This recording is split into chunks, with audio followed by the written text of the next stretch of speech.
Was diagnosed with breast cancer in December of 2025. I had my surgery on 16th of December 25. I've been going through chemo since then. So I've lost all my hair, and these lovely fringes that all of you are complimenting me on are wigs. I think denial went on for a very long time.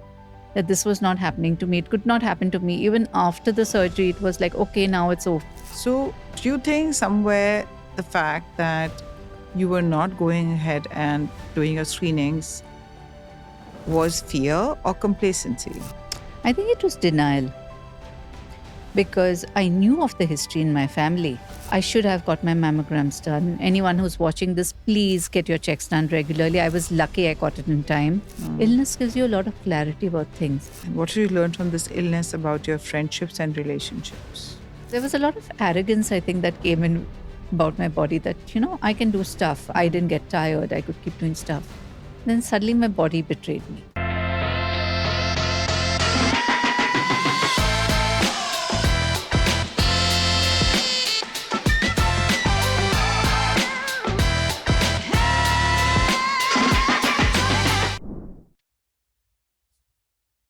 Kiran, I know we've been circling around this topic since a bit now. You're not one to lie and put up a brave front, but deal with something privately for so long now that you're a podcaster and people can see the transformation. And for the sake of that, firstly, I appreciate the fact that you are willing to talk about what we are going to talk about today. For the sake of our readership, audience, viewership, listenership, I think people should know that this was your idea as much as it was mine, and there was no coercion involved. Yes. No animals were harmed in the making of this. Yes. Okay. So I think let's first break the news officially. I was diagnosed with breast cancer in December 2025. This happened mid-December. So for those of you who might not have guessed it, and for those of you who have, with my hair changing in every episode, I was diagnosed with breast cancer in December of 2025. I had my surgery on 16th of December 25. I've been going through chemo since then. And yes, I've lost all my hair, and these lovely fringes that all of you are complimenting me on are wigs. And that's where I'm at today. Kiran, what I have been looking at is a really strong woman who shows up for her shoots in between her chemo sessions, soon as she's up and about from her surgery, which was not a very brief surgery. And, of course, a woman's vanity is the first thing to be struck. It can't be easy on the inside. And you come up here smiling. You've been very matter of fact about this on the surface. You've been doing all your running your house the way you used to, taking care of your responsibilities, your mom-in-law, your husband, your child, relatives who visit, and your mother. But I want to know what's happening on the inside from the time you heard about this diagnosis. It's not something that you expect to hear. It always happens to other people, doesn't it? And I did have a family history of cancer. But somehow you think it'll skip you and you're not going to be affected by it. So when I found the lump, my first instinct was to be an ostrich. You know about it. You've been hand-holding me through this all, through every damn scan and doctor's visits. Shunali's been there like one rock. What are the reports? What are the updates? What are the... Tell me now. So at first it was to dismiss it. It can't be. And, you go through the Kubler-Ross stages of anger acceptance, denial acceptance, vagera. Then when it is confirmed, my instinct was, I'm a massive research person. I was a researcher. I research every damn thing. My first instinct was not to Google up a damn thing. Yes. Because I did not want to scare myself any further. Just put myself in the hands of the doctors and do what they said that needed to be done. Of course, there were others around me who were going to second, third, 24th, 37th opinions and getting them very kindly from all over. But that's I was also Googling. Yeah, you were also Googling it, chat GPTing everything. But I didn't do any of that. I think denial went on for a very long time. That this was not happening to me. It could not happen to me. Even after the surgery, it was like, okay, now it's over. I'm done with it. Nothing more will happen. I think at first, I remember you were hoping that they will not prescribe chemo. Oh, yeah. And they did sort of tell me to do a test called the Oncotype DX test, which is a pretty expensive test. It takes 3 weeks for the results to come. It goes to the US to get done. And my only thought at that point was, the doctor told me, we get this test done, it'll tell us whether we need to do chemo or not. And my oncological surgeon, I told her, she said, Kiran, I don't think you can go through chemo. And I was like, why? Why can't I go through chemo? What is it you think I can't go? It was like, what does she mean by that? I think it's difficult. Chemo That's what she meant. Yeah, it's difficult. And somehow I think she felt that maybe I would not be able to take it. Or I don't know. Maybe she meant it in the best way possible, I know. But I took it as a personal affront. Mardangi pe thés kind of thing, reverse it. But when they told me to do the test and there was the chance that I wouldn't have to do chemo, my first thought, maybe I don't have to lose my hair. Vanity. Like as with any woman. So you took that test that goes to the US? I did not, because I realized, Shonali, that I have a family background of a lot of cancer in the family. So you would have to do it irrespective. I would have to do it anyway. And what if it came back saying that, you need to do the chemo? I would have wasted 3 weeks, during which if there was any errant cells running around in the system, they would have taken root somewhere else, set up office. So living with that suspense is not easy, right? It's not easy. It's 3 weeks of waiting and waiting. And the uncertainty of whether you do it or not, and you raise your hopes that you don't have to do it and then you have to go through it. So I was like, the day after we met the doctor, I said, I'm going to do it. And Kiran was, my husband was, you don't have to. We can do the test and you can wait. No, I think I need to go through this. It's okay. And you know how it was. I decided. And then a few days later, I started on my first chemo. So I remember this conversation I had with you about a year and a half ago. And I said, oh, Kiran, my mammogram is due. And I've just been putting it off. It was overdue by a few months, 5-6 months. And at that point, I asked you, when did you do your mammogram last? And you said never. Yeah. So do you think somewhere the fact that you were not going ahead and doing your screenings was fear or complacency? I think it was denial. Because I knew of the history in my family.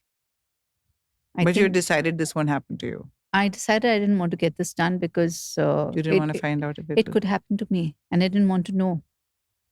So in retrospect, I think it was denial and it was foolhardiness. Totally. I should have got my mammograms done. Anyone who's watching this, please get your checks done regularly. I was lucky I got it in time. What does your onco say? What age onwards and how frequently should a mammo screening be done? It's a yearly thing. After the age of 45? Actually, 45 is what they say. But now that I've been going through treatment and I've been going to all the centers, I see girls as young as 22, 23 coming in. So I say just get it done every year. Why? I don't know what the reason is for this uptake. And I feel terrible to see these young girls coming in to get themselves checked. And, they've coming in for biopsies and screenings and even chemo at the very center. So I just say now, just get yourself checked every year. So, you kicked my ass recently and said you also go and get your check thing done. And so I had this understanding that you do mammo every 3 years, mammogram, but you do a mammosono. No, every year. Yeah. Or you do mammosono 1 year and mammogram 1 year. And someone had only said this to me about 2 years ago. Before that, I was doing it every year practically, except for barring the COVID years.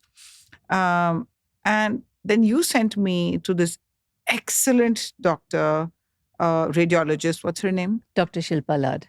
Dr. Shilpa Lad at NM at Khar. NM Khar. And I went to her and I said, I'm just here for mammosono. So she said, why not a mammogram? I said, because, I believe that that's also radiation. And so you shouldn't do it every year to expose yourself to radiation. And she said, who told you that?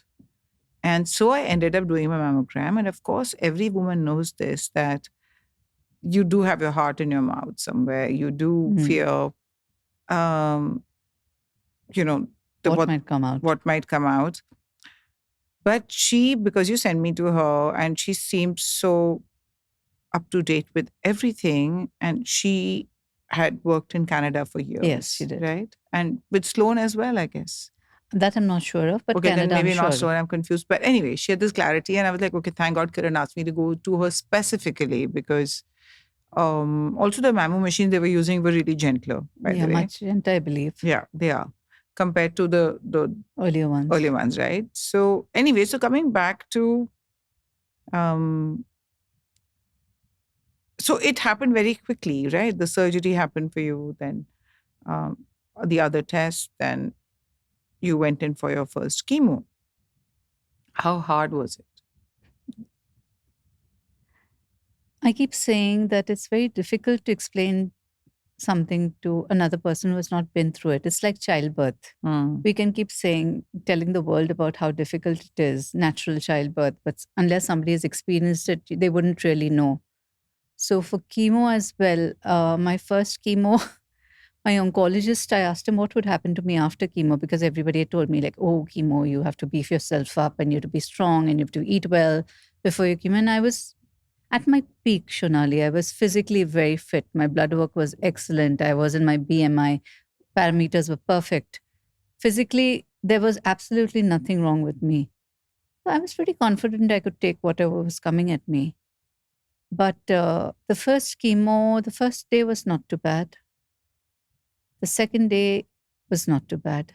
The third day was so terrible. I thought I was going to die. Very honestly. I said, the surgery and the cancer didn't take me, but this chemo is going to take me. It was crazy. I was throwing up. Everything that could go wrong. I was dizzy. I couldn't keep my head up. It was... You were hospitalized then, weren't you? I had to be taken in to the emergency just to get me sorted out and put on, stabilize me for a bit. But I was better after that. It is 3 days of, as I say, a truck hit you. I die for 3 days after my chemo, and then I come back from the dead. And I do this horrible gallows humor, which nobody gets. But I did not expect it to be quite so bad. Just because you were so fit. Yeah, because I thought I could take it. I thought people who were frail, the elderly, small kids, or those who were not in peak physical condition would find it difficult. And now I wonder, how do they take it? If it was so hard on me, how do they tolerate it? It's not something that I don't think my husband or my family has ever seen me cry from pain. But there's a point where your back becomes rubber and it pains so terribly. You can't lie, you can't sit, you just feel like your back is crumpling in on you. And I sobbed at that point, because at that point my stitches had also not healed from the surgery. So this entire side where the surgery had happened was still troubling me. And my back was collapsing and the chemo after effects. And I was just sitting there and sobbing and telling Kiran, I just want to go back to December 1st. I don't want to be this person. But then it gets okay after a few days. But emotionally, because you couldn't fully lean on your mom because she has her own health issues. Yeah. And your mom-in-law is also very frail. So who did you emotionally lean on? You. Really? Yeah, you were there constantly. You and a couple of other friends. Who could you really open up to about your fears? Or could you? Or you were being Kiran? I was not opening up about my fears to anyone. Yeah. You haven't even said it to me once, that I'm afraid. I don't think I wanted to accept that I was afraid. Does that help? It helped. I just kept myself as busy as I could. I don't think I ever wanted to tell myself that I was frightened. I was scared that if I accepted to myself that I was frightened of what was going to happen, I would never be able to get through this. And I didn't want to scare my mother. I didn't want to scare my son. I didn't want to scare my husband and the few friends who loved me. So I was being Kiran, as you said. But sometimes when you slept, I think I cried for around 5 seconds when, see, the day when I did the test, the first test, I did the first sonomammography. And then took that report to my doctor and my gynec, and she said, Kiran, you have to get a biopsy done. I had been at the hospital meeting her, and then she doing the mammography, sonomammography, and it had been an entire day of waiting, doing the test and waiting for the results and taking it back to her. And she said, get it done today itself. And I said, it's been a long day. I'll get it done tomorrow. And she said, no, I'm giving you the number of this doctor, this surgeon. You have to meet her now, today itself. I'll find out where she is and you get it done. At that moment, I knew I was fucked. And I think I took that sheet of paper and that report out onto the stairs. I didn't wait in the waiting room. And I just stood on the stairs and I was crying. And my husband was like, you would never cry. What are you crying about? It's okay, we'll get through this. But sorry. It's fine. It's not a small thing. It's okay. You've still been too brave. And I don't think you need to, for anybody's sake, you need to be brave. You have to be just allow your feelings to surface, Kiran. So that was the only time I really cried in front of, and I'm crying now because I'm talking about it. I don't think I've even spoken about it so much to anybody. I cried then. And then I didn't cry after that. Because I didn't want to worry people, This is your problem. You keep saying we should be more selfish, but you are not learning it. I keep reminding you. Why should I worry somebody else? Why should I? I mean, I need to keep my worries to myself. I not should really. That's friends and family are there for us to share our worries with. Instead of constantly, like even in this situation, you cannot be worried about other people's feelings and their worries. But that's who I am, and I'm learning from you. You remind me every day that I need to be selfish, and I'm trying very hard. But I don't think I spoke to a few friends. I spoke to you. I spoke to a couple of other friends, and that was about all of the conversation that I had. And many people, journaled. Journaling has helped you. It has. It has also given me a lot of clarity. Illness gives you a lot of clarity about things. What? Like what?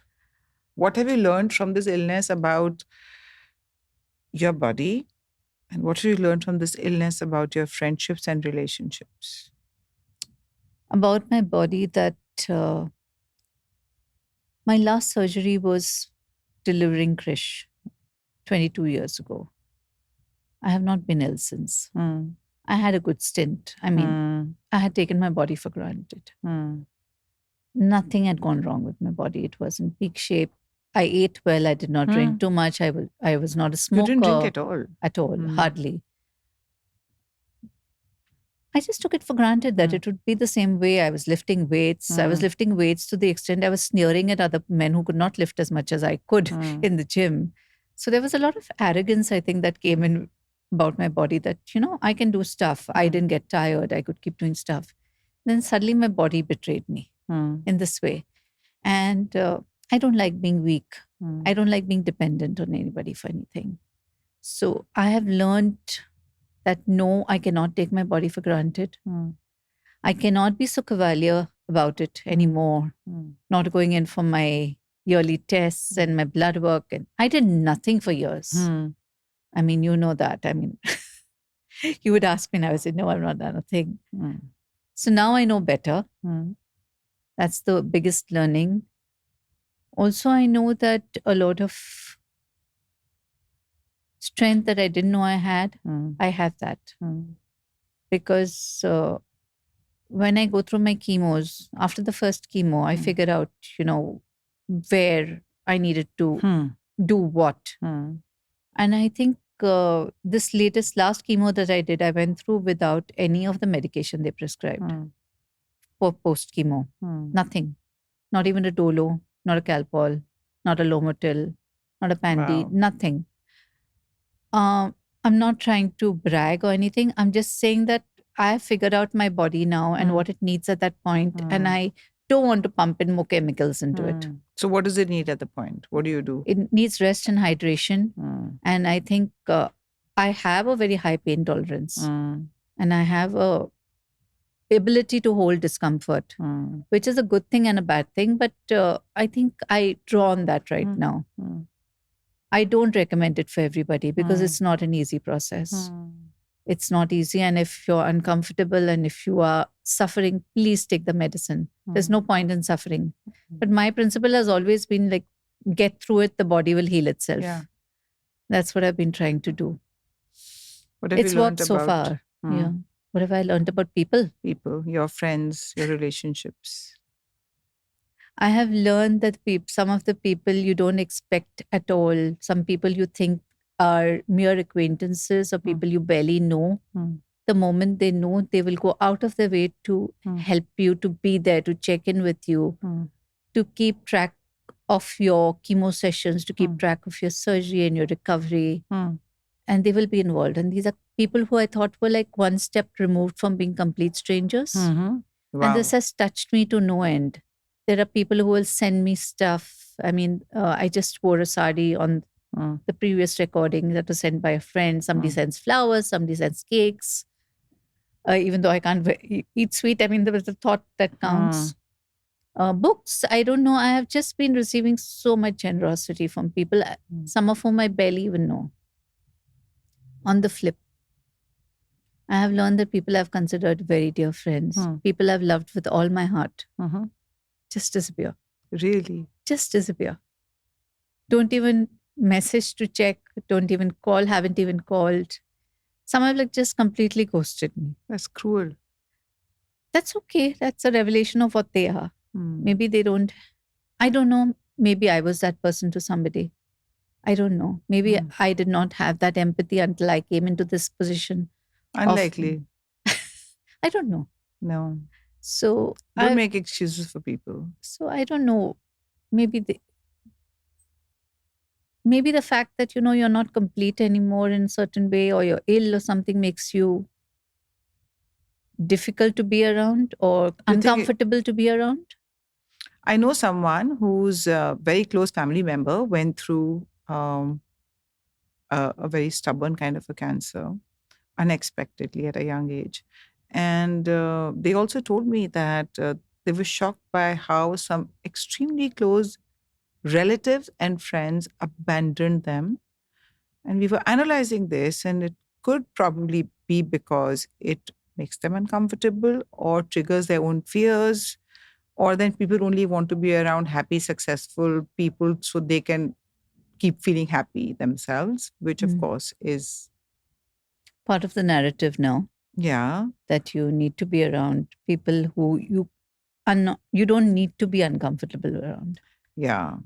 It's so also sitting with discomfort is no longer a thing. I think people want quick, easy solutions.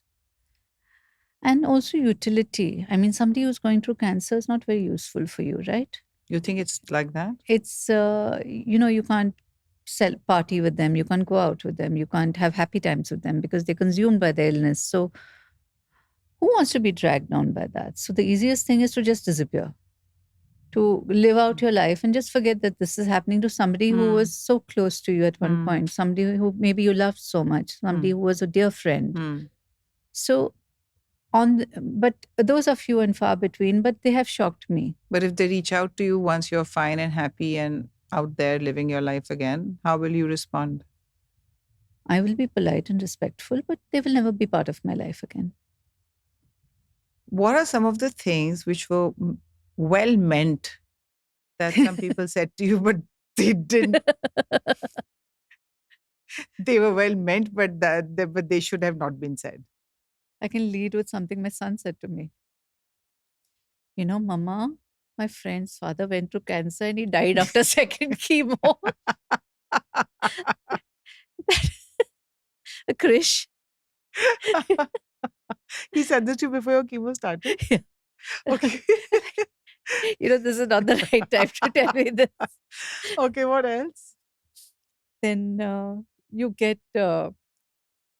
people who will tell you stories of survivors who have struggled and gory details of their struggle, like their nails fell out, all their hair fell out. And here I'm already thinking as to wigs, and I how to. remember you told me that someone called you and kept giving you some information about relatives who kept dying from cancer. Yes, absolutely. Like, and all the painful ways in which they died, how they suffered, the excruciating I'm so details. sorry, I'm laughing, but I mean, but people are so stupid and, and insensitive. and Yeah. I'm like, I don't need to know this.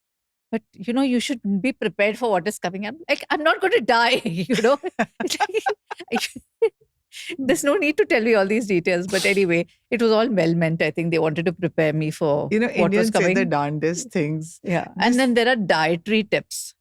I have got so much of diet information that it's a hodgepodge in my mind. What do you have? What do you don't have? It's all well-meaning. It all Did comes. anyone call you and say, I have this homeopathic doctor who can treat you, don't take chemo? That has happened. Homeopathic, allopathic, whatever the Bach Ayurvedic. flowers, No. something. Treating cancer with Bach flower. Yeah, Just that. And whatever. That's an addendum or whatever. I've got everything.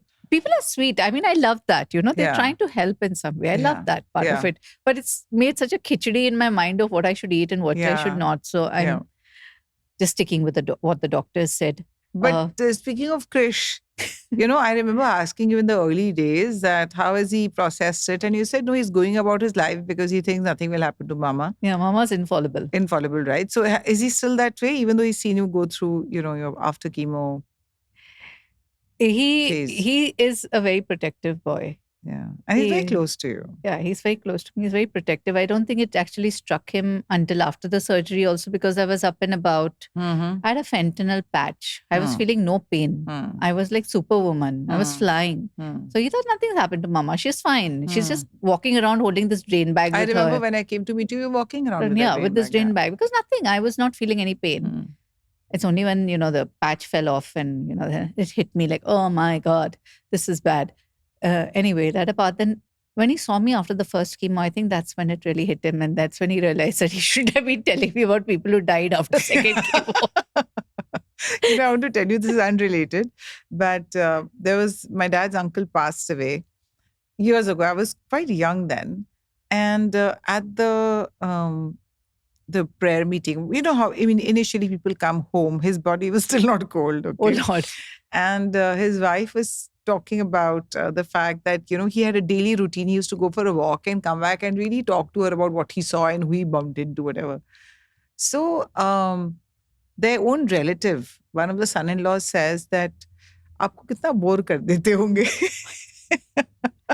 We have no filters. We have no filters as a people. It's shocking. And she looked at him like she's sobbing and remembering him and, romanticizing those walks. And he's saying, oh, aapko kitna bore kar dete honge roz subah. So this is how Indians really are. They say the weirdest, most effed up things. Yeah. And then sometimes some people don't get when you're trying to make light of a situation. Like my sister-in-law, very sweet of her. She came down for my surgery and she was there. And after my first chemo, she asked me how I was. So I was like, like Christ, I died for 3 days and I rose from the dead. Huh? She says, no, you cannot die. You have to see Krish getting married. I have no intention of dying. I thought maybe, it just didn't land well. But the day you shaved your head off and you sent me a picture, I think by then you had steeled yourself, right? Yeah.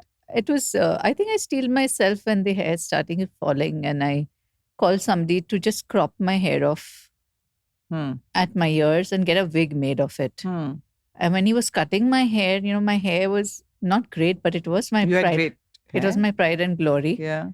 And when he was cutting it, I just felt tears coming down. And he's asking me, why are you crying? And I was like, boss, Stupid. you What a have no hair. question. You will never understand. Yeah. He was bald, poor man. So I was like, yeah, I'm cutting my hair so short after a very long time. And he knew it was for to get a chemo wig done. Then when it began coming out in clumps on my pillow, I think I came for a recording. We recorded a couple of episodes, but I had my hair at that length.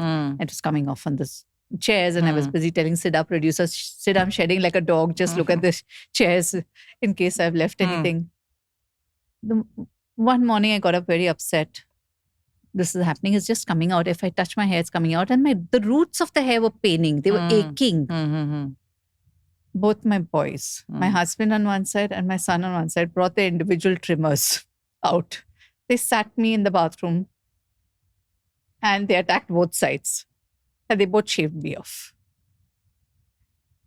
And it was so sweet of them. And they were like, no, you look fine. You look lovely. You look wonderful. But I was looking at myself in the mirror and feeling like, who is this person? Who's this? I mean, you're not used to seeing yourself without hair. So when you're at home, do you keep your wig on? No way. It's off. Yeah. Now I'm used to myself without the wig, but I can't inflict that on the world. Yeah.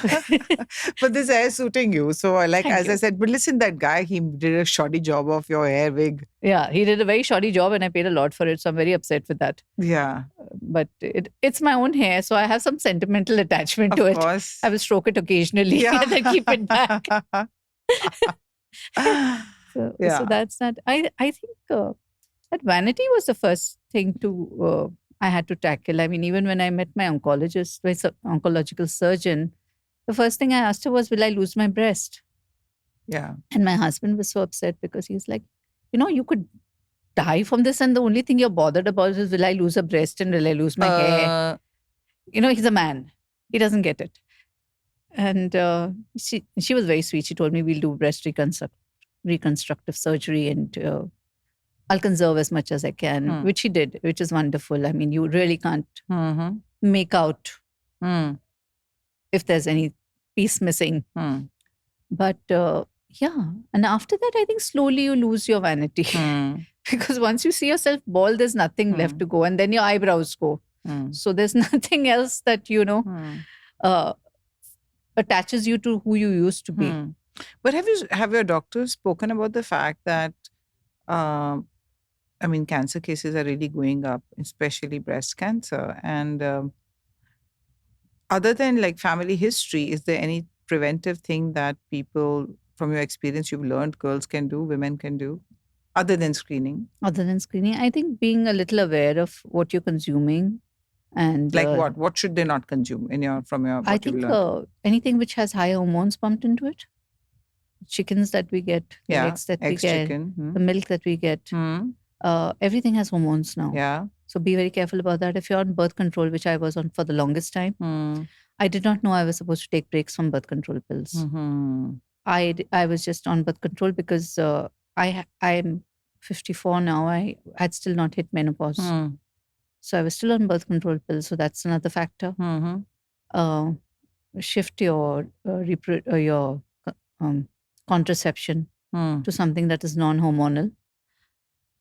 Also, I think being a little, at the end of the day, it is also stress. It's also internal toxic. If you're in a certain environment that is toxic to you, I mean, this goes into mind, body. But I think being meditative. Holding in the pain. Yeah, being meditative, releasing stuff, not holding on to it. And being in a happy frame of mind can only help. Also getting screenings, also being, there's so much stuff that we consume, fragrances, foods, everything. I wonder about fragrances, Kiran, that of course there are synthetic fragrances, but then there are those high-end perfumes that are made with essential oils and Graf and, French perfumery. That should be safe. Our grandmoms have used that. Yeah. So I think high-end perfumes are safe. I think deodorants are a big no. Deodorants are a big no. Quality products, just be aware, go as organic as you can in terms of even your beauty products. Yeah. And your... The problem is, Kiran, I'll tell you this. The amount of lying that goes on in the F&B absolutely. industry. Yeah. I was ordering this -30 and Go Zero ice cream, thinking that, it's stevia and it's reduced carbs or whatever they say on it. And then I learned that lab tests have completely challenged their claims. Okay. It's pretty much the same for what passes off as no synthetics or no artificial coloring. You don't know what to trust any longer because human greed has superseded everything else. So I suppose if you go in for any products which come from a reputed company, they have their reports and results out there on their websites. and you can cross check. Or if you're in doubt, just ask your doctor. Even if you ask your regular GP about what is a good brand, or your dermats. You're off sugars also, aren't you? I'm completely off sugars. I'm missing my chocolates. But anyway, I think... Are you allowed mangoes? No, nothing sweet. Sugar is like crack for cancer. Not even stevia? I'm not, and that's artificial. I don't want to put any more chemicals in my body. Stevia is chemical? It's a plant-based thing, but I'm not doing it. So you've not had anything sweet? No, not since December. Not even a banana? Banana I've had because that's allowed. Fruit sugars. Dates? Okay. So a mango is fruit sugar? But mango is high fruit sugar. Very high fruit sugar. Yeah. Very high fruit sugar. So dates I need because of the iron. Iron does go. My iron levels keep sinking every chemo. Yeah. They're dropping by 2 points. So I need the iron. So that's a natural source of iron. Yeah. So I think that's it. I think just being sensible and going back to regular food, not eaating too much processed food. Yeah, that's the other one. There's so much processed food that we consume and there's so much chemicals in it. Just stick to your dal, chawal, roti, sabji. I'm going through my questions, that could help. But no. Apart from that, what do you do? You're breathing in so much pollution every day. You're living in a world where so many hormones are pumped into everything. So much pesticide is covering everything that you eat. Okay. What have you needed that no one else thought to offer? That's a very good question. I think everyone has offered me in some way or the other what they could. You have offered me so much support and love. Other friends have been checking in on me all the time. My husband and son, for a wonderful change, have been very supportive and loving and not fighting with me all the time. Family has been wonderfully supportive. I think what I have not received from anybody...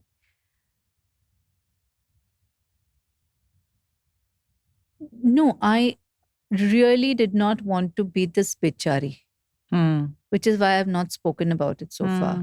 Because I know the moment you speak about being ill with something like cancer, you get cast as a bichari. And I hate those terms, cancer warrior, cancer survivor. I don't want that. We're just somebody whose cells have decided to mutiny on you.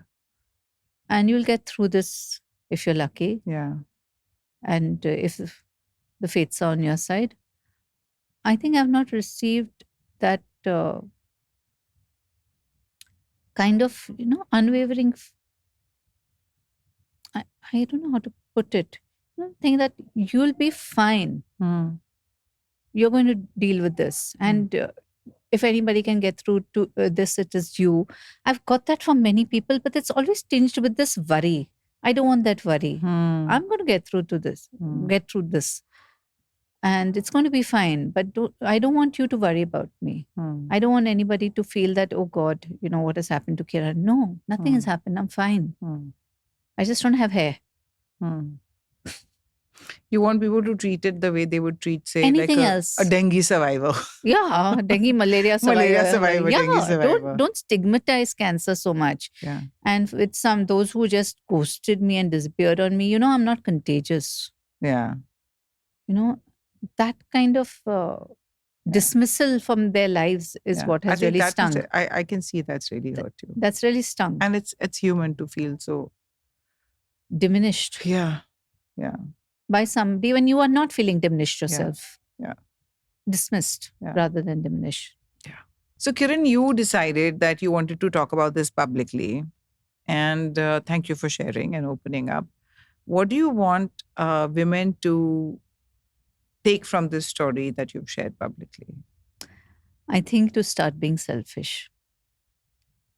We spend all our lives doing stuff for everybody in our lives. We're doing stuff for our family, for our children, for our husbands, for our in-laws.